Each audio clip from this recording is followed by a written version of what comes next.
Assalamualaikum warahmatullahi wabarakatuh. Selamat pagi anak-anak semua. Semoga anak-anak semua sehat walafiat serta dalam lindungan Allah Subhanahu wa taala. Dan semoga anak-anak terus semangat untuk mengikuti pelajaran di pagi hari ini. Baiklah anak-anak, pada materi ini kita akan membahas tentang perkembangan kehidupan politik dan ekonomi bangsa Indonesia pada masa awal kemerdekaan hingga reformasi. Pada awal kemerdekaan, Indonesia mengalami kesulitan ekonomi dan pembentukan kelengkapan negara. Salah satu sektor yang diperbaiki oleh pemerintah Republik Indonesia saat itu adalah sektor perekonomian. Perekonomian merupakan salah satu bagian penting dalam kehidupan berbangsa dan negara. Permasalahan ekonomi yang muncul pada awal kemerdekaan yaitu inflasi yang tinggi dan blokade ekonomi oleh Belanda. Salah satu permasalahan yang menyebabkan kacaunya perekonomian Indonesia pada awal kemerdekaan adalah hiperinflasi. Nah, apa sih hiperinflasi itu? Hiperinflasi adalah keadaan di mana menurunnya nilai mata uang secara berlebihan. Faktor penyebab kondisi ekonomi kacau pada awal kemerdekaan yaitu peredaran uang Jepang yang tak terkendali, kekosongan kas negara, pajak dan biaya masuk kecil, serta hasil pertanian dan perkebunan tidak dapat diekspor.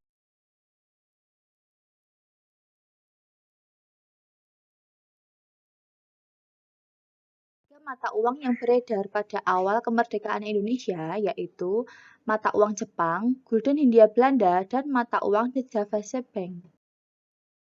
Upaya Indonesia mengatasi inflasi yaitu pemerintah mengeluarkan mata uang sendiri yaitu uang Republik Indonesia pada tanggal 30 Oktober 1946. Mata uang ori digunakan sebagai alat pembayaran yang sah. Setiap 1.000 mata uang Jepang bernilai Rp1 ori. Pemerintah juga membatasi bahwa setiap keluarga hanya boleh memiliki Rp300 dan bagi yang tidak berkeluarga Rp100. Sejak saat itu, mata uang Belanda dan Jepang yang beredar dinyatakan tidak berlaku lagi.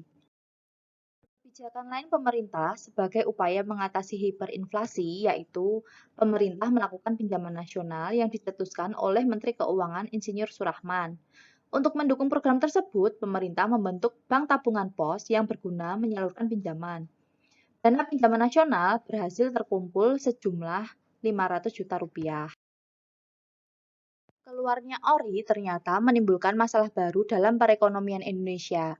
Masalah tersebut dikarenakan peredaran ori dalam masyarakat yang tak terkendali. Oleh karena itu, pemerintah membentuk Bank Negara Indonesia sebagai Bank Induk. BNI 46 ini dikelola oleh pemerintah di bawah Menteri Keuangan Syarifuddin Prawira Negara. Tugas BNI 46 yaitu 1. Melaksanakan koordinasi dalam pengurusan bidang ekonomi dan keuangan. 2. Mengatur nilai tukar ori terhadap valuta asing. Permasalahan ekonomi yang kedua yang dialami bangsa Indonesia yaitu adanya blokade ekonomi yang dilakukan oleh Belanda. Setelah kemerdekaan Indonesia, Belanda berambisi ingin menguasai wilayah Indonesia. Hal itu terlihat ketika Belanda melakukan blokade ekonomi sejak November 1945. Dalam pelaksanaannya, Belanda melakukan blokade di jalur perdagangan laut. Tujuan blokade ekonomi yang dilakukan Belanda yaitu mencegah masuknya senjata dan peralatan militer ke Indonesia, mencegah keluarnya hasil perkebunan milik Belanda dan milik asing lainnya, serta melindungi Indonesia dari tindakan dan perbuatan yang dilakukan bangsa asing.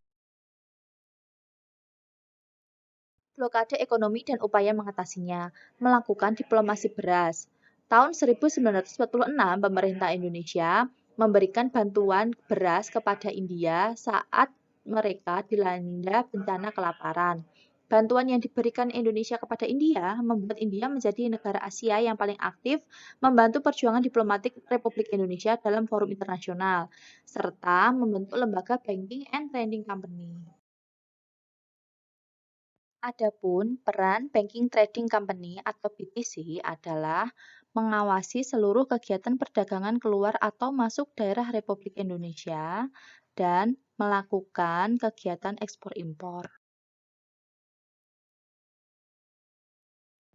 Upaya Indonesia mengatasi blokade ekonomi yang dilakukan Belanda lainnya, yaitu BTC berhasil mengadakan kontrak dengan perusahaan swasta Amerika Serikat, membentuk Indonesia Office.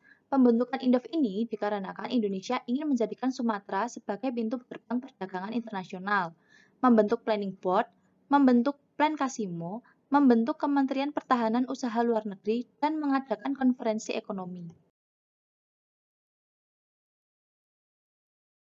Perkembangan politik Indonesia masa kemerdekaan. Poin yang akan kita bahas yaitu Republik Indonesia Serikat, kembalinya menjadi NKRI, dan gangguan keamanan pada masa kemerdekaan. Republik Indonesia Serikat, sesuai dengan hasil kesepakatan KMB, bentuk Negara Kesatuan Republik Indonesia berubah menjadi Republik Indonesia Serikat. RIS berdiri pada tanggal 27 Desember 1949 dengan UUDS sebagai konstitusinya. Sesuai konstitusi, berbentuk federasi dan meliputi seluruh daerah Indonesia. Federasi Republik Indonesia Serikat dibagi menjadi 3 bagian, yaitu negara bagian, satuan kenegaraan, dan daerah swapraja. Negara bagian terdiri dari Negara Indonesia Timur, Pasundan, Jawa Timur, Madura, Sumatera Selatan, Sumatera Timur, dan Republik Indonesia. Satuan kenegaraan terdiri dari Kalimantan Barat, Kalimantan Timur, Kalimantan Tenggara, Banjar, Dayak Besar, Bangka, Belitung, Riau, dan Jawa Tengah.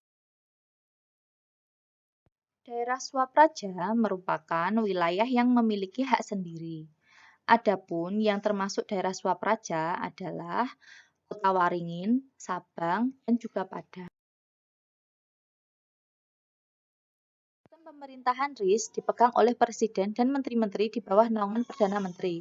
Terpilih menjadi Presiden RIS adalah Insinyur Soekarno setelah ia menjadi calon tunggal dalam pemilihan Presiden RIS pada tanggal 15 Desember 1949 dan Muhammad Hatta diangkat menjadi Perdana Menteri RIS pada tanggal 20 Desember 1949.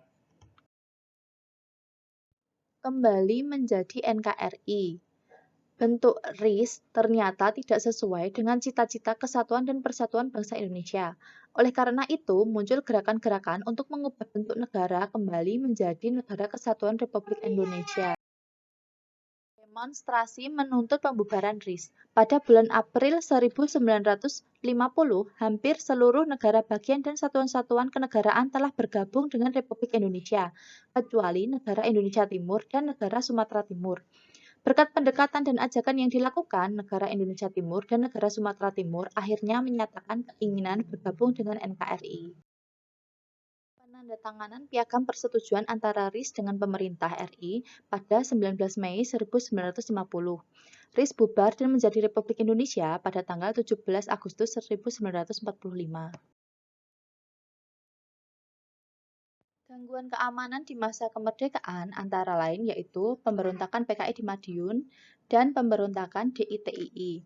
Pemberontakan Madiun terjadi pada tanggal 19 September 1948 di bawah pimpinan Musso dan berhasil ditumpas oleh TNI dengan bantuan rakyat pada tanggal 30 September 1948 di bawah pimpinan Kolonel Gatot Subroto dan Kolonel Sungkono.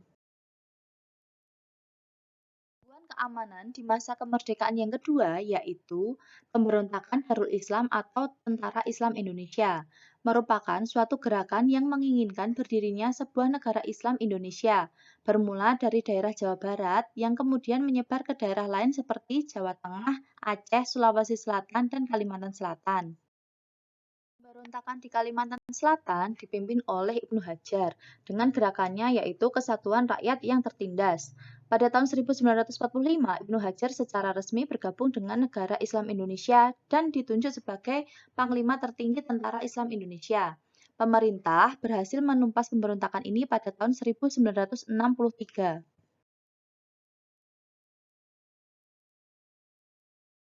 Itu tadi materi kita pada pertemuan kali ini.